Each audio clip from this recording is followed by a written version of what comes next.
अस्सलाम वालेकुम। आपने कभी सोचा है कि हमारी सोसाइटी में इतनी शिद्दत पसंदी क्यों आ रही है? क्या वजह है कि हम झूठ के ऊपर, प्रोपेगेंडा के ऊपर, गलत ख़बरों के ऊपर क्यों इतना यकीन करना चाहते हैं? क्या वजह है कि हम इतनी जल्दी भड़क जाते हैं? और ख़ास तौर से मज़हब के नाम पे हम इतनी क्यों एक्सट्रीम पोजीशन जो है वो लेते जा रहे हैं? और हम जो बातें करते हैं वो ऐसी करते हैं बग़ैर सोचे समझे कि हम ये भी नहीं देखते कि जो बात हम गलत कर रहे हैं जानते हुए या नहीं भी जानते हुए तो गैर जिम्मेदारी के साथ हम ऐसी बातें कर रहे हैं, तो इसकी कॉन्सिक्वेंसेस क्या हो सकती हैं। पाकिस्तान में कई कत्ल हो चुके हुए हैं मज़हब के नाम पे। पाकिस्तान में कई लोगों को मार दिया गया हुआ है कोई ऐसे कमेंट्स के बारे में जो कि उन्होंने कोई इस तरह का मतलब नहीं था, कोई तौहीन मज़हब नहीं थी। श्रीलंका के एक आदमी को मारा गया था। जड़ावाला का वाक़या है आपके सामने। ईसाइयों के घरों को आग लगा दी गई थी, उनकी इबादत गाहों को आग लगा दी गई थी। कोई ऐसी बातें ना भी हुई हों तो भी हम इतने जोश में आ जाते हैं, और ये सब कुछ करते हुए हम ये खुद भूल जाते हैं कि हम खुद कितने गुनाहगार हैं। हम ये सब कुछ भूल जाते हैं कि हम भी कोई मुसलमान एज सच नहीं है। सिर्फ एक अगले महीने में रोज़े रख लेने से हम मुसलमान नहीं हो जाते। हमारा कॉन्डक्ट जो एक दूसरे के साथ है, जो अखलाकियात हमने अपनाई हुई हैं हमने, जो हम गरीबों के साथ, मस्कीनों के साथ, यतीमों के साथ सलूक करते हैं, वो हमें रहमतुल लिल आलमीन की और उनकी जो उम्मत है उसमें से शायद हम उसके काबिल नहीं है कि हम कह सकें। लेकिन हम दूसरों की बात को ऐसे लेते हैं कि जैसे पता नहीं क्या हो गया, और हम सडनली हम सिपाही बन जाते हैं अपने मज़हब के, और हम लड़ने और मरने और मारने के लिए फ़ौरन तैयार हो जाते हैं। तो मेरा एक्चुअली आज का मेरा ख़्याल था कि मैं किसी लाइट टॉपिक पे बात करना चाहती थी। आज थर्सडे था। पूरा हफ्ता मेरा बहुत बिजी गया काम के लिहाज से, तो आज मैं थोड़ी रिलैक्स हुई थी क्योंकि कोर्ट का काम ख़त्म हो गया था। तो I just wanted to talk to you about something very relaxing, जिसके बारे में कोई डीप मीनिंग था, जो मेरा ख्याल था कि वो डीप मीनिंग है उस इन चीज़ों का। नेचर के बारे में एक फ़िल्म मैंने देखी थी उसके बारे में, लेकिन पाकिस्तान में नथिंग इज़ रिलैक्सिंग।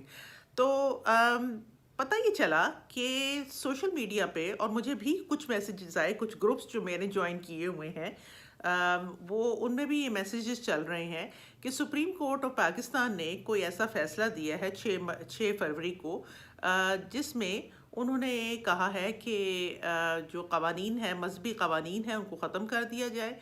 अहमदियों की जो है वो अपनी प्रोमलगेट जो वो करते हैं, जो भी वो अपनी बताना चाहते हैं मज़हब के बारे में, उसको फ्री हैंड दे दिया गया है, उनको खुली छुट्टी दे दी गई है, और ब्ला ब्ला ब्ला, और बहुत ज़्यादा गैर इस्लामी कामों के लिए जो है सुप्रीम कोर्ट ने दरवाज़ा खोल दिया है।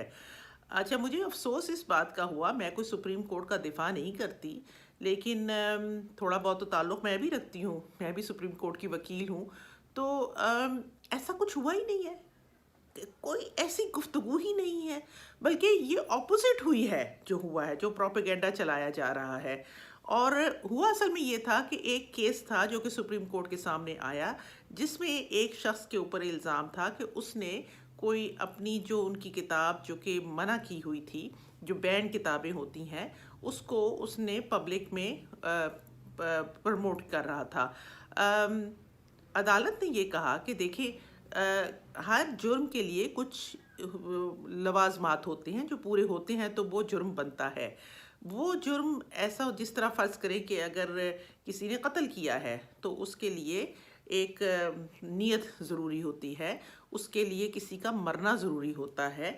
ये अगर ना हो, अगर वो मरा ना हो, अगर मेरी नीयत ना हो, तो वो कत्ल नहीं हो सकता।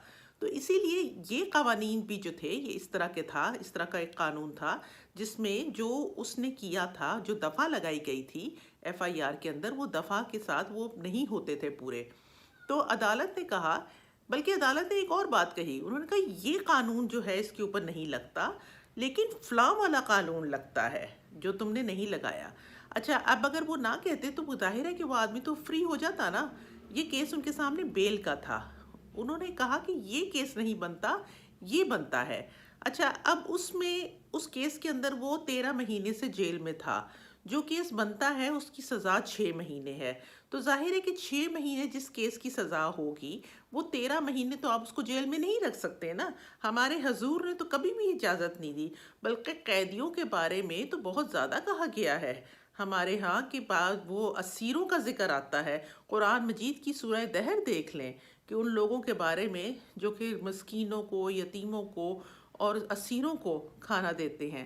تو آپ کسی کو غلط طریقے سے تو قید نہیں کر سکتے نا، کیونکہ آپ کو پسند ہے کہ وہ قید میں رہے، کیونکہ وہ فلاں فلاں فرقے سے یا فلاں فلاں مذہب سے تعلق رکھتا ہے۔ اگر اس نے کوئی جرم کیا ہے اور وہ نہیں بن رہا تو اور اس کی سزا سے زیادہ اس نے ٹائم گزار لیا ہوا ہے، تو پھر آپ نے اس کو کچھ قانون کے مطابق ہی چلنا ہے نا۔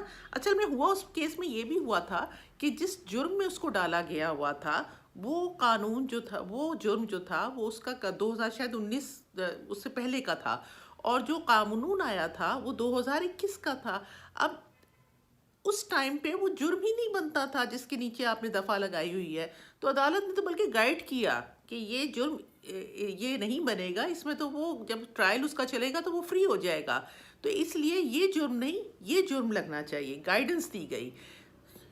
ہاں، یہ کہا گیا کہ آرٹیکل 20 ہے ہمارا آئین ہے، جس کے اندر تمام مذاہب کو، چاہے وہ مسلمان ہو یا نان مسلمان ہو، تو اس میں سب کو اجازت ہے کہ وہ اپنا ایک طریقے سے اپنی عبادت گاہوں میں بنائیں۔ وہ اپنے آپ کو مسلمان نہیں کہہ سکتے، کوئی احمدی کو اجازت نہیں ملی کہ وہ اپنے آپ کو مسلمان کہے اور وہ کھلی چھٹی لے کے جو مرضی کرتا پھرے۔ یہ کہا گیا ہے کہ وہ اپنی عبادت گاہوں میں جا کے کر سکتے ہیں۔ تو پاکستان کے جھنڈا جو ہے اس میں ایک سفید تو حصہ ہے نا مائنورٹیز کا۔ اب کیا ہم نے مائنورٹیز کو بالکل ختم کر دینا ہے؟ اور اگر کر دینا ہے تو پھر ہمیں مودی کے اوپر کیا اعتراض ہے؟ مجھے تو یہ سمجھ میں نہیں آتا۔ تو پھر ہم کس منہ سے کہتے ہیں کہ مودی کی نے کوئی غلط کام کر رہا ہے، اگر وہ بھی وہی کر رہے ہیں جو مطلب صرف ہندو راج ہے، اور کوئی مسلمان مائنورٹی یا عیسائی مائنورٹی جو ہے وہ وہاں پہ رہ ہی نہیں سکتی؟ تو تھوڑا سا نا حوصلہ ہمارے زندگی میں پیدا ہونا چاہیے۔ مجھے تو یہ کانسیپٹ سمجھ میں نہیں آتا کہ ہم اتنے اچانک ہائی کیوں ہو جاتے ہیں۔